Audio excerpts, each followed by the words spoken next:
tempura and tonkatsu. When I got back to the inn, it was just about 2 o'clock. I called out to Barth and he came right out from the kitchen. All right, shall we go then? Are the young ladies coming too? Clelia and the others were of course getting ready to go shopping for supplies. Huh? Are you guys coming too, Clelia? Well, we don't have anything else to do, so we were planning on tagging along. I see, but I think you'll be bored if you come. I'd like to see what buying supplies is like at least once. You've never seen it either, have you, Erna? No, I haven't. I'd like to see it too. Barth, is that okay? I don't mind, but like Alan said, I doubt it'll be much fun. So the 4 of us headed out to the market. I think it was about a 20-minute walk. Barth, is there any dish you want to learn? I've got a lot of recipes, so I'd like to prioritize teaching you whatever you're interested in. Of course, like I said this morning, there are some things I can't make because of the seasonings. Oh, that'd be great. First thing I want to learn is, fried food, was it? Yeah, that cooking style where you fry things in oil. I want to learn that method first. And that sauce made with eggs and vinegar, that stuff was amazing. I get it. Fried food is definitely delicious. Well, we'd get tired of it every day, so how about I focus on teaching you fried dishes while also showing you some other things? Oh, and about that sauce, I think I'm the only one who can make it the way I did yesterday, so I was thinking of teaching you a different method. What do you mean, only you can make it? You have to mix it incredibly fast for a very long time. Ah, yeah, the way you were mixing was insane. Well, I'll leave that part to you. Alan, I wouldn't mind having fried food every day, Clelia chimed in. Nah, there was a time I was researching recipes and ate fried food every day. After 5 days, even I got sick of it. Really? What we had yesterday was the most delicious food I've ever had in my life. Well, I've got plenty of other dishes, so you have that to look forward to. Okay, I understand. As we talked, we arrived at the suppliers area. It was near the city gate, in a wide, open plaza that felt just like a market. Instead of one big store, individual merchants had laid out vegetables and meat on mats for sale. I didn't mind this kind of jumbled atmosphere. All right, Alan, what'll it be? Can we walk around and see everything first? I want to check the quality of the goods. Of course, this way. Barth led us around the market. The air was thick with the unique market atmosphere, with every shop owner shouting to attract customers. Whoa, is that cabbage? And that's a daikon radish. They have sweet potatoes too. All sorts of familiar vegetables jumped out at me. When I thought about it, this planet was also inhabited by descendants of humanity. It was only natural that the vegetation would be similar. During my travels, I'd only seen unfamiliar vegetables, but those were probably wild plants and herbs that might have existed in other human worlds too. Maybe I just didn't know about them because they weren't sold in markets. There were also river fish like trout, river shrimp, and crabs. On the other hand, there were also things I couldn't identify at all. After a full tour, we moved away from the market's hustle and bustle. So, Alan, what do you think?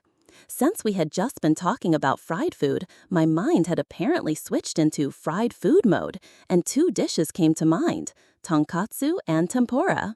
Seeing cabbage for the first time in a while made me crave shredded cabbage, which led me to think of tonkatsu. Seeing the river shrimp made me think how delicious they'd be as tempura.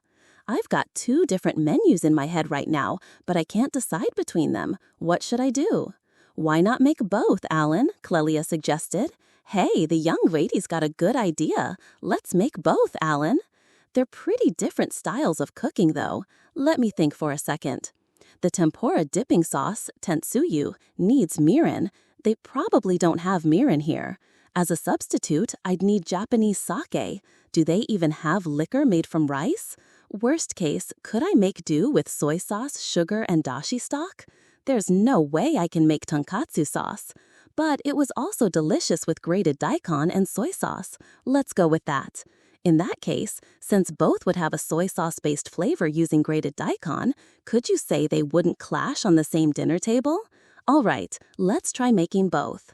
That's what I like to hear. Now, what do we need? Barth, do you know of any liquor made from rice? Never heard of it. But if you want liquor, this way. The shop Barth led me to seemed to specialize in alcohol. Hey kid, business good? Barth, the usual grape wine? Nah, I've still got some wine.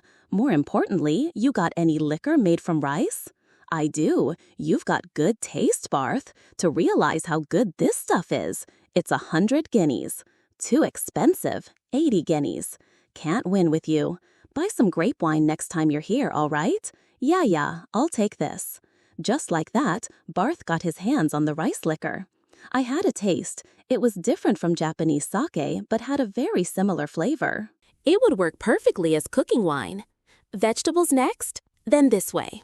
With Barth, we quickly gathered the ingredients. For vegetables, we bought cabbage, daikon radish, sweet potatoes, an eggplant-like vegetable, a squash-like vegetable, lotus root, a shiitake-like mushroom, and green shiso leaves. Other than the cabbage and daikon, the vegetables were for the tempura. I wanted to try some unusual ingredients, but I wanted Barth to learn the basics first, so I went with this selection. The river shrimp were considerably larger than I remembered, big enough to be the star of the tempura. I wondered how they would taste. For the tonkatsu meat, I bought loin and fillet cuts from a big boar. I really wanted Barth to learn the difference between loin and fillet tonkatsu. Is that everything we need to buy? I guess so. I can't even imagine what kind of dishes these will be from the ingredients. I'm looking forward to it. On the way back to the inn, I asked the girls about the market, and they said they had a great time seeing so many new things. I was glad they weren't bored. When we got back to the inn, Barth and I started cooking immediately. It was too early to start making dinner normally, but since I was teaching him, the timing was probably just right. The dishes we're making today are called tempura and tonkatsu. Both are fried foods. Ooh, fried food? It's great that I can learn two kinds. Fried food is best when it's hot. Let's just do the prep work for dinner now and fry it up in the evening. Until then, I'll make a batch for us to taste test. If there's time, you can practice too, Barth, and then for dinner, how about you make the main meal while I supervise? That's a great idea. I'll learn it for sure that way. Let's start with the tempura. This is a dish where you enjoy the original flavor and texture of the ingredients. It's a pretty simple dish. First, we need to chill the water and flour. We'll use them later. Let's start with the prep work. We'll do the shrimp first. You take the shrimp like this, bend it back, and pull slowly. See, the vein comes right out. You need to remove that properly. I never bothered with that before. It's not a problem if you don't, but it can lead to an unpleasant taste, so I'd rather you take it out. Then, for the body, you peel the shell off by rotating the shrimp. Leave this last part on, though. Why? I'm not exactly sure, but when you fry it, this tail part turns red along with the rest, right? It makes the dish look more appealing. Appearance is also important in this dish. I see. Appearance, huh? Barth and I peeled the shrimp together. The river shrimp shells were quite soft, so I decided to just fry the heads as they were. Then you make incisions like this on the body of the shrimp. That way it won't curl up when you fry it and will stay straight. We also cut the vegetables into shapes suitable for tempura. I didn't forget to grate the daikon radish either. Next is the tensuyu, the dipping sauce. You eat this dish by dipping the fried items in this sauce. Well, you probably don't know what I'm talking about, so let's just make it. Let's mix sugar into the liquor we bought earlier. Oh, we need bonito flakes too. This should be enough. Put the soy sauce, this liquor, water, and bonito flakes in a pot and bring it to a boil. All right, that's about right. Strain this and the tensuyu is done. Let's have a taste. Barth and I tasted it together. This is delicious. We're going to dip the fried stuff in this? That's right. We'll also add that grated vegetable. Next is the batter. We'll coat the ingredients with this and fry them in oil. First, beat an egg and thin it with the chilled water. Using cold water makes the batter fry up crispy. Add the chilled flour, and this is the consistency you want. The important thing here is not to overmix it. Just mix it lightly so some flour lumps remain. Next is the oil temperature for frying. You have to change it slightly depending on the ingredient. You judge the temperature by watching how a drop of this batter reacts when you put it in the oil. I taught Barth how to judge the temperature and the specific temperatures for each ingredient. Okay, let's actually fry something. You sprinkle the ingredients with flour like this to help the batter stick. Coat it with batter like this and put it in the oil. Be careful as the oil can splatter sometimes. These bubbles are from the moisture escaping the ingredients. As it fries, the moisture evaporates, it gets lighter, and it starts to float. See, like this. If all the moisture escapes, it won't taste good, so overfrying is a big no-no. We fried a batch of all the ingredients. When they were done, I arranged them simply on a plate. All right, it's done.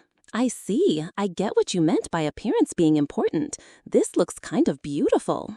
The red of the shrimp and sweet potato, the purple of the eggplant, the brown of the mushroom and squash, the white of the lotus root, and the green of the shiso leaf came together in a balanced and delicious-looking arrangement. You get it, this beauty?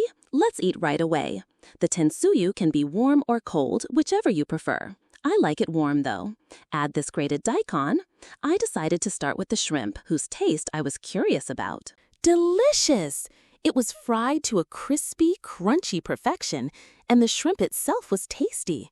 I'd never fried river shrimp before, but it was plump and its flavor was no less than ocean shrimp. Delicious! What is this texture? The flavor is perfect, too. To think plain river shrimp could taste this good. Barth and I tried the other vegetables one by one. Yup, they're delicious. For me, among the vegetables, the lotus root is definitely the best. I can't get enough of this texture. I see now. A dish to enjoy the original flavor and texture of the ingredients. I love it, Alan. This is an amazing dish. I'm glad you like it. We still have time, so why don't you practice a bit, Barth? I had Barth do some frying himself and reviewed the key points. As expected of a skilled cook, he was a quick learner. Next is a dish called tonkatsu. It's like the fried cutlet I made yesterday, but with big boar meat. I've prepared 2 types of meat for this. As you know, this cut here has more fat, so it's best when you want to enjoy the sweetness of the fat.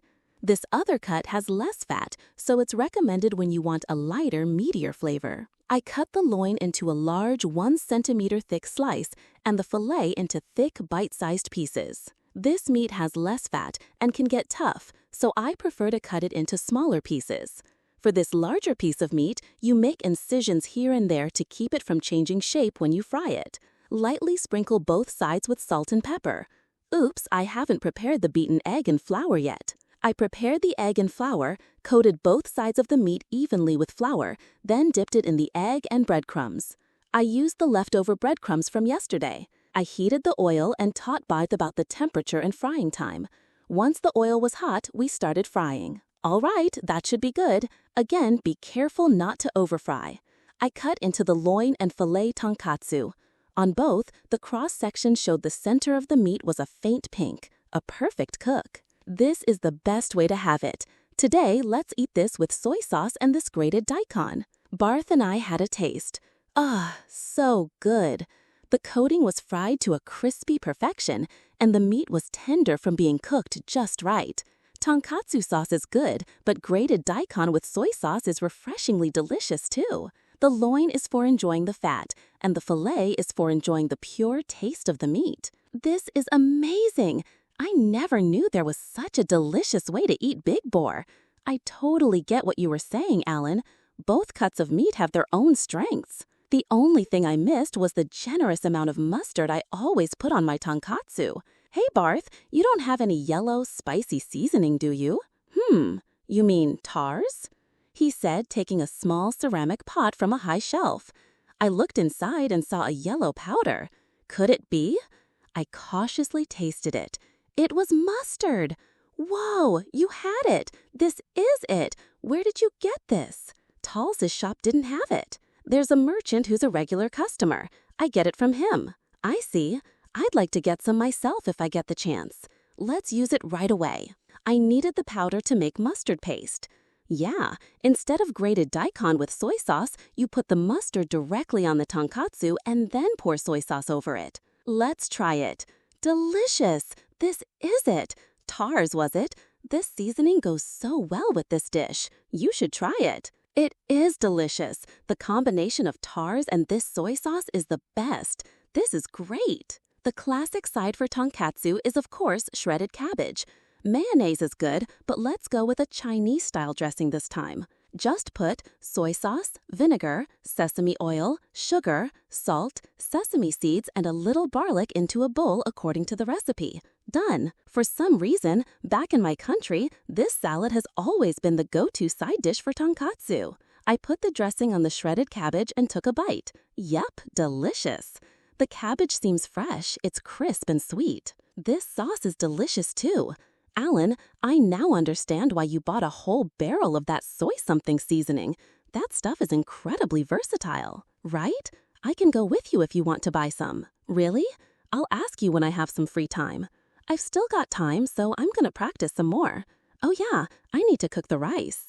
All right, I guess I'll go write down the recipes in the dining hall.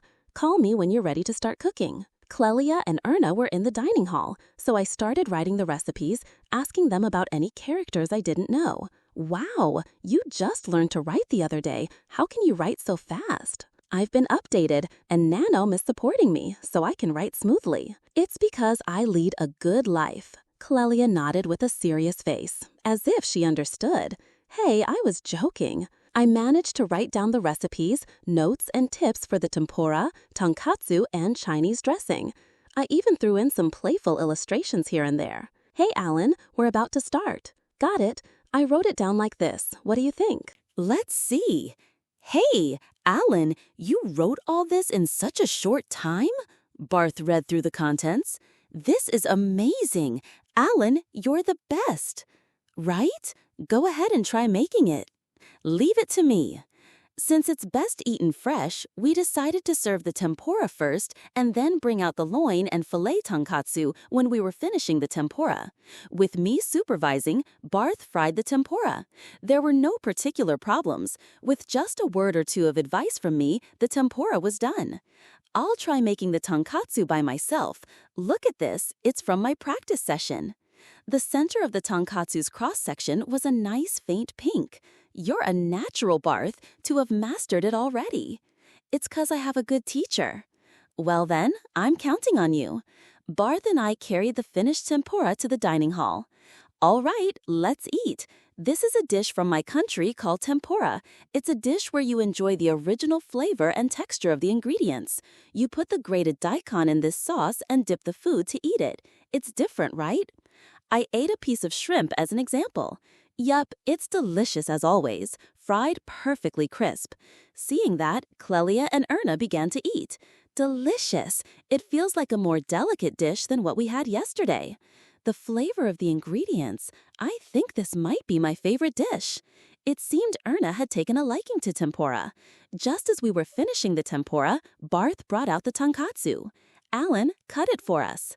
I cut the loin on filet tonkatsu with a knife. The center of the cross-section was a faint pink. It's perfect, Barth, the best possible cook. This dish is called tonkatsu. Try eating it with this sauce on top. The salad goes with this other sauce. I placed the grated daikon and soy sauce on top of the cut loin tonkatsu and took a bite. As expected, delicious, so crispy. I prepared 2 types of meat. The bigger one has a stronger fatty flavor, while I think you can feel the meat's flavor more with the smaller one. I also recommend putting just a little of this yellow spice on it to eat. Be careful though, because it's incredibly spicy if you put too much. Alan, this is a dish that's every bit as good as yesterday's. It's hard to say which is better. This salad is delicious too. I ate a piece of filet tonkatsu with plenty of mustard. Yup, mustard is a must for tonkatsu. It seemed Clelia tried to imitate me and put a huge dollop of mustard on hers, as she was now clutching her nose and flailing around. I told her to be careful. Even though Barth had fried a huge amount, it disappeared in a flash. I'm full again today. Tomorrow morning is the magic tool crafting course, so I should probably get to bed early tonight. Katsu Sando and Basic Magic Tool Crafting Lecture. After taking a morning bath and getting ready, I headed downstairs. The Magic Tool Crafting course starts today. But isn't 8 in the morning a bit early? It seems the branch manager doesn't want it to interfere with my part-time job at the clinic. In the dining hall, Barth was wiping down a table. It seems cleaning in the morning is part of his daily routine. Yo, Alan, breakfast? Morning, Barth. Clelia and Erna aren't down yet, so just for one for now, please. We've got a lot of tonkatsu left over. Is tonkatsu okay for breakfast? I practiced some more last night while looking at the recipe. Tonkatsu for breakfast. Not bad, but hey, do you have any bread? I baked some this morning to make breadcrumbs. Why? He bakes bread just to make breadcrumbs. Barth's passion for fried food is the real deal. Can I use some of that? And you still have mayonnaise, right? I'd confirmed last night that the large batch of mayonnaise I made the day before yesterday was still in the magic refrigerator. Of course, if we run out of bread, I can just bake more. Mayonnaise? You mean that sauce from the other day? Yeah, we still have that. Then would you let me make breakfast? Of course, make some for me too. I went straight to the kitchen and got the cabbage, mustard, bread, and tonkatsu. I shredded the cabbage, cut a large piece of the loin tonkatsu, sliced a loaf of bread in half, and spread a thin layer of mustard on one side. I slathered plenty of mayonnaise on both halves. I piled a generous amount of shredded cabbage on the bread, placed the tonkatsu on top, and sandwiched it together. And there you have it, a mayonnaise katsu sando. This is a dish called katsu sando. In my country, it's something you eat for breakfast or lunch, not dinner. It's delicious even when the tonkatsu is cold. Barth and I ate it together. Yep, it's delicious. The mayonnaise goes perfectly with it. It really is good. I didn't know you could eat it like this. When I returned to the dining hall to eat, Clelia and the others came downstairs. Alan, what is that? Not fair eating by yourself. What do you mean by myself? It's your fault for being late. Barth will make you some. It seemed Barth made some right away. One of the inn's girls brought over a heaping plate of katsu sando. A tonkatsu dish. This is delicious. Clelia and the others started eating voraciously. After we finished eating, we took a break with some tea. By the way, what are you two planning to do today? I think we'll go to the temple in the morning. It's been a while, and I have a lot to thank Lady Luminous for. The temple, huh? I wanted to go there too. I'm curious about what kind of god Clelia and the others worship. You'll be free in the afternoon too, right, Alan? I was hoping you could teach me some magic. That's true. We finally have some time, and I definitely want to practice magic myself. But we can't do it in the middle of town, and somewhere with onlookers would be bad. Oh, let's ask Barth. I had someone call Barth for me. Sorry to bother you while you're working. Do you know of a place around here where we could practice magic? You can use magic, Alan. Well, yeah, believe it or not, I'm a B rank at the Magic Guild. B rank? That's incredible. If you want to practice magic, there's a rocky area about a 30-minute walk north of town. Monsters rarely appear there, and there are no trees or plants, so hardly anyone goes there. I've heard that's where magic users go to practice. Is that so? Thanks. All right, let's go there this afternoon. Whoops, it's already time for me to leave. See you later. Crap, I can't be late on the first day. I'll set an alarm starting tomorrow. I walked briskly and managed to arrive at the Magic Guild at exactly 8 o'clock. I went inside right away, but as expected, there was no one there but Lily. I've never seen a customer or another guild member. Is this Magic Guild going to be okay? Morning, Lily. Good morning, Alan. The branch manager is waiting for you. Please go to the room in the back. I knocked and entered a room with several desks. The branch manager was sitting at the largest desk at the far end reading a book. Good morning, branch manager. Good morning, Alan. You can just call me Alan. You're my teacher after all. Hee, teacher has a nice ring to it. Well then, Alan, let's begin the lecture right away. We'll be conducting it on the second floor. The second floor was one large open room. It looked like a workshop or a small factory, with lumber and various materials placed around. There was a large table in the center of the room. It seemed this was where the lecture would take place. Alan, how much do you know about magic tools? Nothing in particular, just that they use magic stones as a power source to activate magic on their own. I suppose so. Have you ever actually seen a magic tool? I've used a fire magic tool and a refrigeration magic tool. In that case, I don't need to show you one in operation. Let me show you what the inside of a magic tool looks like.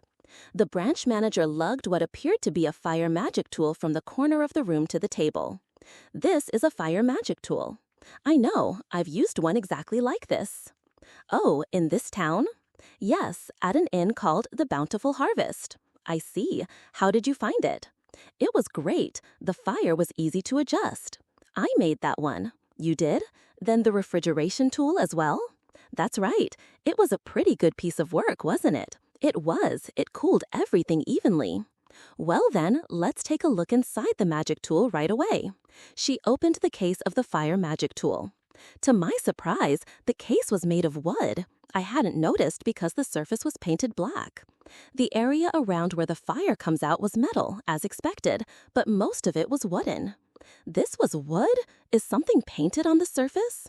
Yes, it's a fire-resistant paint. By the way, the recipe for that paint is a top secret of the Magic Guild. I see, understood. The mechanism of a magic tool can be broadly divided into 4 parts: the magic stone, the magic conductor wire, the magic circle, and the magic output stone. She pointed to each part as she explained. A magic stone was fitted into the tool, and a string-like object was set up to touch it. This was the magic conductor wire. The wire from the magic stone was connected to the axis of the fire adjusting lever. From a semicircular plate that touched that wire, another wire extended to the magic circle. The magic circle was a round piece of paper with a jumble of what looked like letters or patterns written on it. The magic output stone was a transparent, cone-shaped stone-like object directly beneath where the fire emerged. A magic conductor wire stretched from the center of the magic circle, connecting it to the magic output stone. The structure was actually very simple. The inside of the tool was mostly empty. I couldn't imagine how this structure produced fire. "What is this part?" I asked, pointing to the adjustment lever. That could also be broadly classified as part of the magic conductor wire. I'll explain it in detail later. First is the magic stone. You know what that is, correct? The magic stone and the magic conductor wire must always be in contact. The wire is a sturdy, ordinary string that has been soaked in a special liquid and hardened. Go ahead, touch it. When I touched it, it was hard as a rock. What kind of liquid is the special liquid? It's called magic fluid. The detailed components are a guild secret, but the main ingredient is the powder of crushed, depleted magic stones. Can I buy this magic fluid from the guild? Of course. A ceramic jar of that size sells for 1 large silver coin. Oh, for guild members, it's 8 silver coins. The jar looked to hold about a liter. 8 silver coins seemed quite expensive for a simple crafting chemical. It was probably a substitute for a patent. No matter who made a magic tool or where, they would have to use this chemical sold by the guild. In other words, making a magic tool automatically sent money to the Magic Guild. This might be the trick to how the guild stays afloat without any customers. I'll explain the fire control lever later. The magic circle is the heart of the magic tool. The type of magic, its strength, and the activation distance from the magic output stone are all written in this magic circle. Is what's written on it letters or patterns? They are almost all patterns, but some patterns are derived from letters, so I can't say they are completely patterns. What I want you to pay close attention to is how the patterns of the magic circle are drawn in a circular fashion from the outside towards the center, all connected like a single thread. You're right. Is there a meaning to this? Of course. It means that everything from the magic stone to the magic output stone is connected by a single thread of magic conducting material. This is called the magic path. So it's like an electrical circuit. Is the magic conducting material made from magic stones? That's right. Everything from the magic stone to the magic output stone is made from materials whose main component is magic stone. What kind of material is this magic output stone made from? This is also made from depleted magic stones.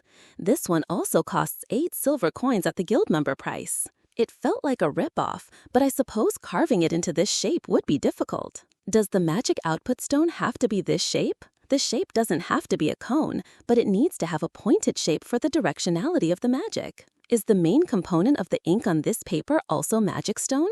Yes, it's just magic stone powder with color added to it. How does the magic tool start working? That's a good question. This isn't generally known, but magic has a property of being drawn towards a larger source of magic. I already knew that. Generally, magic conductor wires are made of materials that contain no magic at all.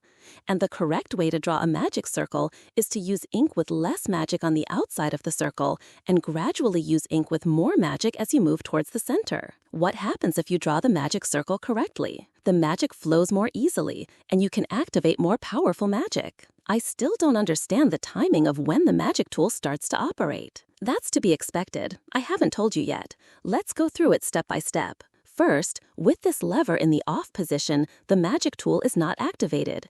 However, since the magic stone and the magic circle are connected, the magic within the stone is being pulled by the magic contained in the circle.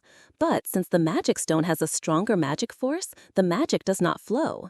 When you move the lever, the ignition spell is activated, and it is only at this moment that the magic begins to flow. Isn't the magic of the magic stone stronger than the magic consumed by the ignition spell? Of course it is. However, the force that draws out magic from the stone due to the activation of the spell is overwhelmingly stronger than the force of magic attracting magic, and so the magic begins to flow. Why does that happen? The reason for that is not understood. However, it is considered to be a phenomenon similar to the mechanism by which people activate magic. I see.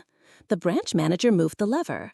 The ignition spell activated, and a flame appeared about 10 centimeters above the magic output stone at the bottom of the tool. The lever was moved, the ignition spell was executed, and magic began to be drawn from the magic stone. You said earlier that you write the strength of the magic in the magic circle, so why does the strength of the fire change instead of being fixed? The strength of the magic written in the circle is of course fixed. The strength of this tool's fire is changed by the magic conductor wire. In other words, the wire coming from the magic stone is fixed to the middle of the lever, and that wire is in contact with this arc-shaped plate. A magic fluid with a different magic concentration is painted on the surface of this plate. Right now, it's at the minimum flame setting. The part of the plate that the wire from the magic stone is touching is coated with a magic fluid containing a stronger magic force than the ink used in the magic circle. In other words, instead of a proper magic path where the magic gets progressively stronger, the path goes from a wire with no magic to one with strong magic, and then to a magic circle with less magic, making it an improper magic path. In such a path, not much magic flows. That's why a smaller flame is ignited than the one specified in the magic circle. I see. I sort of understood and sort of didn't. Did you understand? Yes. Then there's no problem. I'll have it updated later. When you move the lever, the contact point between the wire fixed to the lever and the arc-shaped plate moves to an area coated with a magic fluid containing less magic. As it approaches a proper magic path, the magic flows more easily, and the intensity of the fire increases. I see. I think I kind of get it now. So they're using the varying concentration of the magic fluid on the arc to create something like a variable resistor in electronics. I see. I understand. Oh my, you're a sharp one, Alan, to understand from just that explanation. It's because you're a good teacher. So the function of a magic tool is ultimately determined by the magic circle, right? That's exactly right. Of course, the magic path around the circle is also important, but you can't start without the magic circle. So let's study the contents of magic circles. First, I'll give you this. It's a grimoire that explains the meaning of the patterns in magic circles. This is included in the lecture fee, so it's yours, Alan. So grimoires aren't just for learning spells. Does this book contain all the patterns used in magic tools? No, it only contains the basic patterns. However, even though they are basic, it includes all the necessary patterns for, say, the magic circle of this fire tool. So there's an advanced grimoire as well. How do I get that? If you take the Advanced Magic Tool Crafting lecture, you'll receive the Advanced Grimoire. They've really thought this through. They certainly know how to squeeze money out of people. Now, let's look at the contents of the magic circle. At the beginning of the magic circle, you draw a pattern that represents the type of magic. Next is the pattern that represents the strength of the magic. In other words, the specification of the amount of magic. Next, you draw the distance from the magic output stone at which the magic will activate. The direction in which the magic is activated is specified by the direction of the tip of the magic output stone. That's easy to understand. Then let's actually try writing a magic circle. For study purposes, I'll have you draw one that is exactly the same as the one in this fire magic tool. It's impossible to draw directly on paper with magic fluid, so we'll make a draft first. Nanome will support me, so I have no problem going straight to the real thing. The branch manager brought over a compass, a ruler, and other tools and began to draft on paper. She was using a sharp-tipped charcoal-like stick. You'll draft it something like this. Give it a try. I started drawing just as the branch manager had. With nanom support, it was a piece of cake. Wonderful! I've never seen a first-timer draw this well. The part you've drawn so far is the section that specifies fire magic. It's shown here in this book. I see. It's certainly the same. I continued to draw the magic circle while receiving further explanations. I was able to finish it in about an hour. Truly wonderful. It's probably drawn without the slightest deviation. Normally, people fail because the spacing of the patterns gets skewed as they move towards the center of the circle. Is it bad if the spacing is off? Of course. The flowing magic will interfere with each other, and it might not activate properly, or the output will drop. The spacing can't be too close or too far apart. How is the spacing determined? It's determined by the size of the patterns you draw. If you draw the patterns large, the spacing must also be wide, and if you draw them small, the spacing must be narrow. You adjust the spacing in proportion to the size of the patterns. And that ratio is? A spacing of 80% of the pattern's height is said to be optimal. I measured the draft I drew with a scale on my virtual window, and it was indeed at that ratio. Next, let's apply the magic ink to the drafted paper. As I said before, you'll draw with low magic ink on the outside of the circle and gradually switch to denser magic ink as you move towards the inside. We'll switch the magic we use at about every quarter of the total length of the magic circle's pattern. First, let's measure the total length of the pattern using this string. I use the string to trace along the magic circle and measure its total length. Then I folded the string into 4 equal parts and used it to mark the points on the magic circle where I would switch inks. This task was also unnecessary since nanom would measure it for me. Now, use this magic ink A to trace the draft from the outside of the circle. Are these 4 types of magic ink also for sale at the guild? Of course. For guild members, A is 10 silver coins, B is 12, C is 14, and D is 16. I was beginning to understand why magic tools were so expensive. I traced the drafted design with the ink. It was just a simple coloring task, so I finished quickly. Now, let's test if this magic circle actually works. I disassembled the fire magic tool, replaced the magic circle, and reassembled it. Since the structure was simple, the replacement was done in no time. When I moved the lever to operate the magic tool, the fire lit without any issues. Wonderful! This task is normally done on the 3rd or 4th day of the course. You're the first person to get this far on the first day. It's because you're a good teacher. Starting tomorrow, let's study the patterns of the magic circle in more detail. We still have a little time left. Do you have any questions? Well then, I've been wondering for a while, but what exactly is magic? That's a difficult question right off the bat. To give you the conclusion first, no one in the Magic Guild has that answer. Theologically, as you know, Alan, it is said to be a power given to humans by the goddess Luminous to fight against those who possess magic stones. However, in recent years it has become known that some monsters also use magic. So, why did Lady Luminous also give the power of magic to monsters? The priests and the researchers at the Magic Guild do not know the answer. In the end, we only know how to use magic. I see, that's a shame. I thought I might find some answers if I joined the guild. Of course, there are various theories within the guild, but from my perspective, they are all just speculation and lack convincing evidence. I see. Just hearing that is a gain. Then, do you know anything about the person who first wrote the grimoires? There are various theories about that as well, but the details are unknown. Personally, I like the theory that Lady Luminous herself wrote it and handed it to the prince of a country suffering from a monster invasion. It's kind of lovely, isn't it? So they know nothing about the grimoires either. It's true. Discovering how to write such complex magic circle patterns is not something a human could do. I agree. I think that's the most likely story. Finally, why does magic activate when you draw patterns in a magic circle? That is also unknown.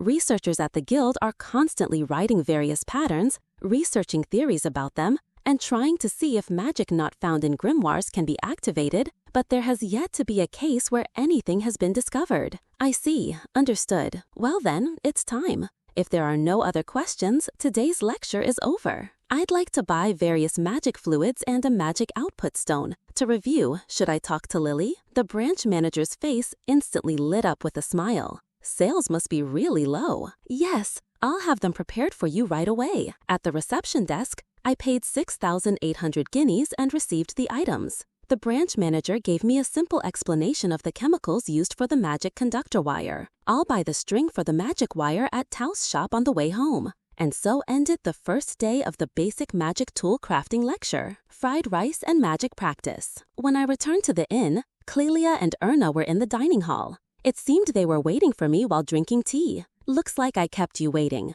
Should we get something to eat somewhere before heading out of town? Before Clelia could answer, Barth cut in. Alan, if you're gonna eat out, why don't you make something and eat here? Look, you guys had bread this morning, right? We have leftover rice because of that. There's some from last night too. But this inn doesn't serve lunch, does it? Hey, what's with that tone between us? Don't be so distant. Come on, we've got leftover rice, why not make something with it?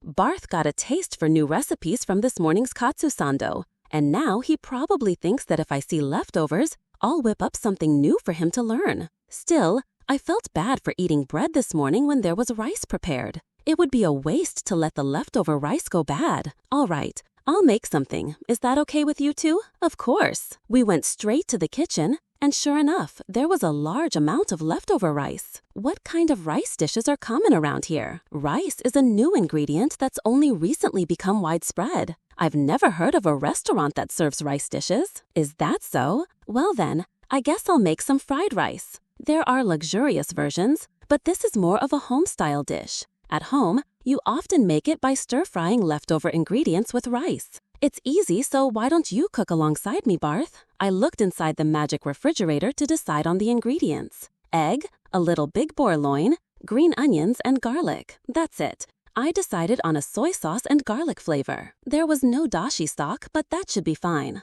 The rice, including last night's leftovers, was quite hard, so I put it in a colander, rinsed it lightly with water, and drained it well. I finely chopped the green onions and meat. I beat the eggs. I grated the garlic and mixed it into the soy sauce with some pepper. And with that, the prep is done. Is that all the ingredients we need? The rice is the main part. This is plenty. Let's start by frying the meat with oil. We prepared 2 large frying pans, and Barth started frying meat on the fire tool next to mine. A little salt and pepper here. Next, add the beaten egg and stir, like this. When the egg is half cooked, add the rice and keep stir-frying until the moisture has evaporated and the rice is fluffy. Barth, being a top-class cook, had no problem even though it was his first time. All right, this looks about right. Now you pour the soy sauce not onto the rice, but onto the pan itself, like this. You want to scorch it a little to give it a nice fragrant aroma. Then add the green onions and some sesame oil for fragrance. And it's done. Let's serve this on a big platter. Let's have a taste. It was my first time having fried rice in a while, and it was delicious. The garlic soy flavor was great. The seasoning was just right. The rice was perfectly separated, and the faint toasted aroma of the scorched soy sauce and sesame oil were a great accent. I tasted Barth's version, and it was identical. No problems at all. Delicious! This is what home cooking tastes like? You've taught me another great dish. We made a huge amount of fried rice, so there was enough for Barth's family too. We carried the large platter of fried rice and some plates to the dining hall for lunch. This is delicious too, as expected of you, Alan. Clelia started piling a huge serving onto her plate, so Erna and I quickly secured our own portions. It was gone in a flash. Alan, isn't today the day you can get your armor adjusted? Oh, I forgot. You're right. Okay, let's stop by Zalk's shop before we head out. I want to try on the armor anyway. When we went to Zalk's shop, our armor was already on the counter, ready for us. Zalk, we're here to pick up the armor. It's been ready for a while, Alan. Clelia's armor had transformed from a shining silver to a dull suit that looked for all the world like plain iron. How's this? I had a tough time getting this color. It looks great. Anyone would think it's just iron, and it has a different feel to it now. Of course it does. I made it full-on adventurer spec. Clelia, why don't you try it on right away? I'll try mine on too. Zalk, show me how to put it on. He taught me how to put on the armor, but it was simple, and I was quickly able to do it myself. It's this easy to put on. It's completely different from the last armor. I moved my body around, and it was easier to move in than I expected. I barely felt the weight, and it didn't feel like it restricted my freedom of movement much at all. The adjustments seem fine too. It suits you, Alan. Clelia was putting on her armor with Erna's help. The armor really suits Clea best. Erna also put on her armor with Clelia's help. As expected of a royal guard, the armor looked natural on her. Erna, how's the armor? It's incredibly light and much easier to move in than my previous armor. The size is perfect too. That's good to hear. Zalk, looks like you did a great job with the adjustments. We'll be back if anything else comes up. Sure, come by for maintenance every now and then, even if you don't have a specific reason. It'll last longer that way. Got it, I'll do that. See you later. We left the shop and headed for the gate to leave the city. I thought there might be some kind of check at the gate, but it seemed there were no checks when leaving. We left the gate and walked north for about 20 minutes until we saw the rocky area Barth had mentioned. There were no trees or plants at all, so it would be a perfect place to unleash any kind of magic, even fire magic. All right, Alan, I want you to teach me magic right away. Erna nodded beside Clelia. Teach you, huh? You know how I learn magic, right? It's not something I can teach someone else, or rather, I don't know how to teach it.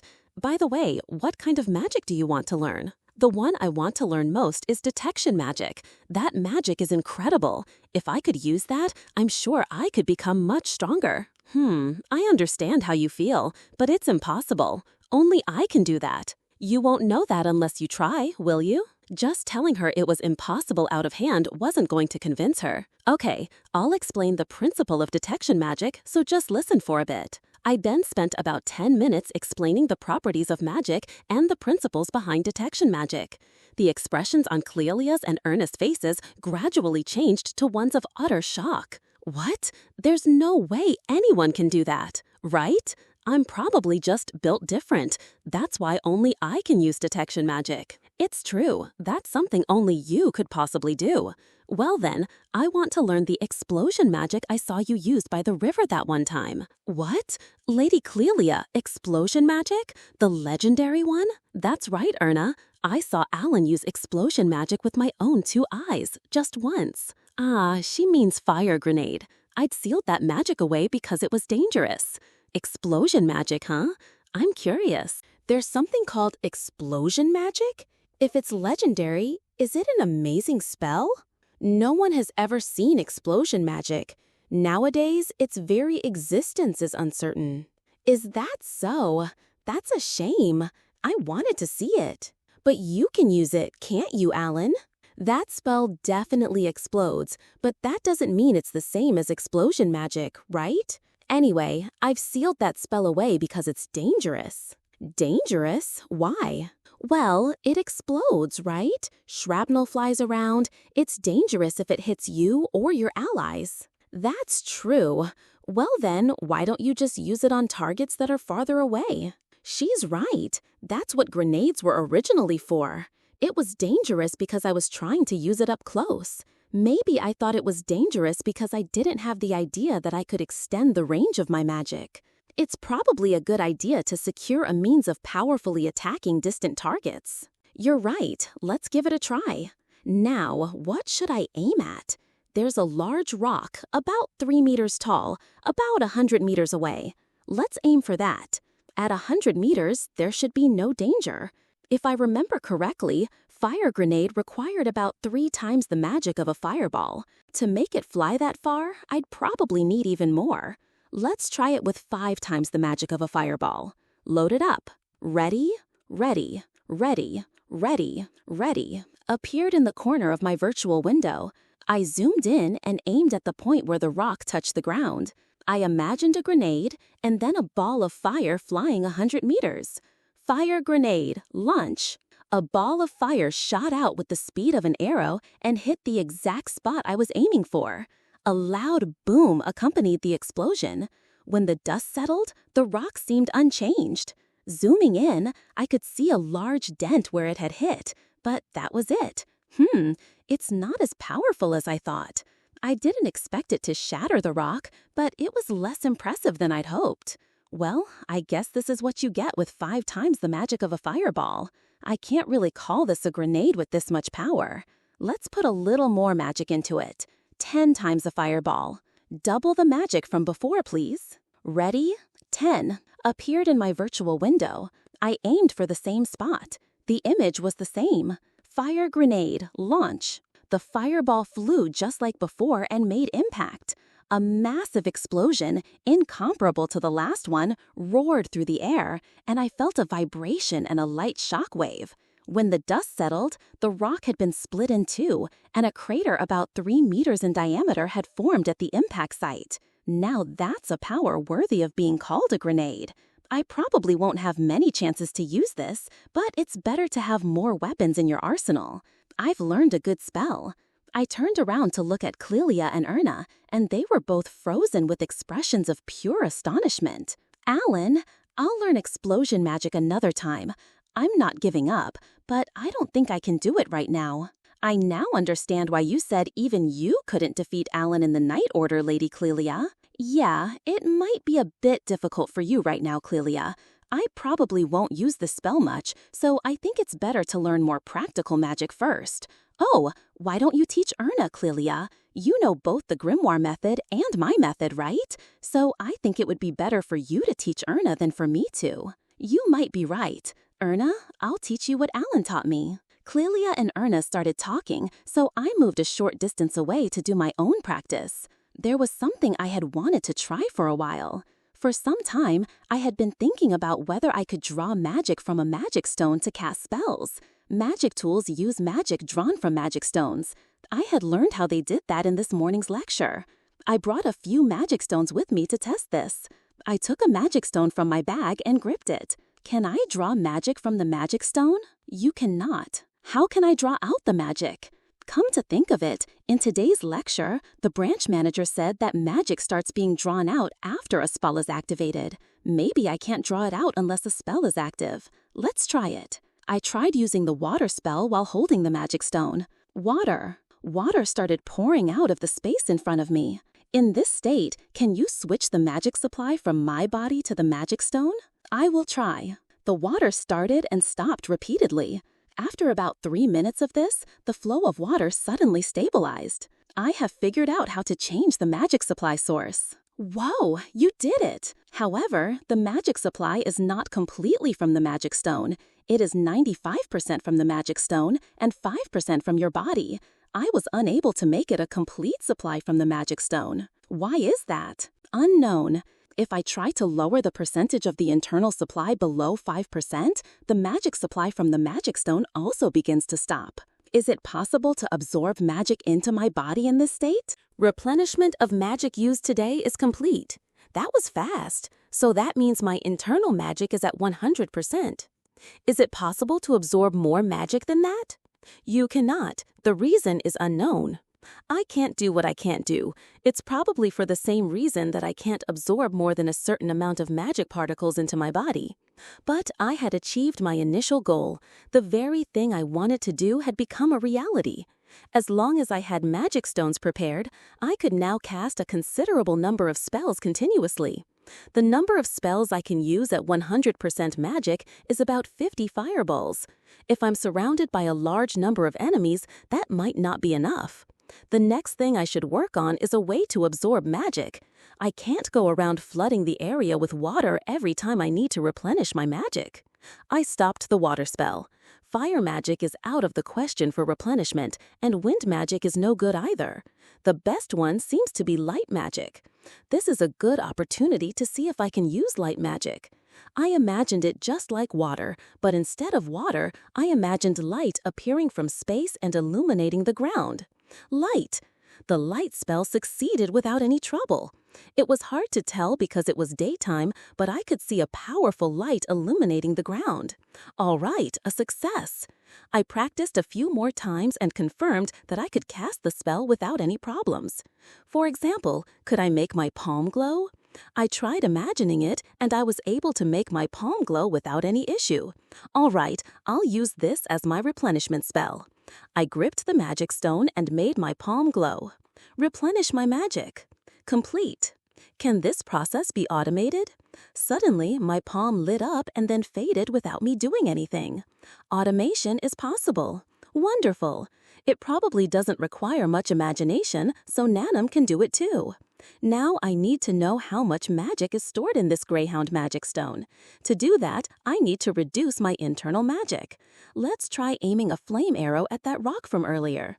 It's 100 meters away, so I'll probably need about twice the normal amount of magic. I tried firing a flame arrow. Flame arrow! The arrow of fire hit the rock without any problem. I'm going to fire flame arrows continuously at the rock, so replenish my magic from the stone when I run out. Understood. I gripped the magic stone in my hand and prepared for continuous firing of flame arrows. Ready 50 was displayed in my virtual window. I manifested 5 flame arrows at once and hit the rock with them. After repeating this 9 times, my palm lit up and faded, and the virtual window once again displayed Ready 50. I continued to fire flame arrows. After my palm glowed twice more, the Ready display disappeared from the virtual window. Could not replenish magic from the magic stone. I looked at the magic stone in my hand, and it had become like a transparent glass marble. Its magic must be depleted. What is the total amount of magic replenished from the magic stone today in terms of fireballs? It is equivalent to 147 fireballs. The Greyhound's magic stone seems to hold more magic than I expected. It's roughly 3 days worth of my magic. If I carry 10 magic stones, I should be able to take on a considerable number of enemies. Thrilled with my unexpected success, I turned around to find Clelia and Erna once again frozen with stunned expressions. They had come up behind me at some point. Alan, what was that just now? Flame arrow? No, I'm asking about that rapid fire. Oh, I was trying to see if I could pull magic from a magic stone, and when I tried, I just could. What? That's impossible. That can't be. You can say it can't be, but I did it. After that, Clelia and Erna made a huge fuss, and it took a lot of effort to calm them down. Even if you ask me how I did it, I don't really understand it myself. It was a method Nanom had finally figured out through trial and error. I probably couldn't do it myself if I tried. I can at least teach you what I figured out. I explained to Clelia and the others that you could draw magic from a magic stone while using a spell, and that you had to use a small amount of your own magic to do so. After that, Clelia and Erna spent over 2 hours trying various things, but it seemed they couldn't get it to work. They were out of magic and couldn't practice anymore, so we decided to call it a day and head back to town. When we entered the town, the guards persistently asked us if they had heard any strange noises. It was probably the sound of the fire grenade exploding. It seems I should refrain from practicing magic that makes loud noises.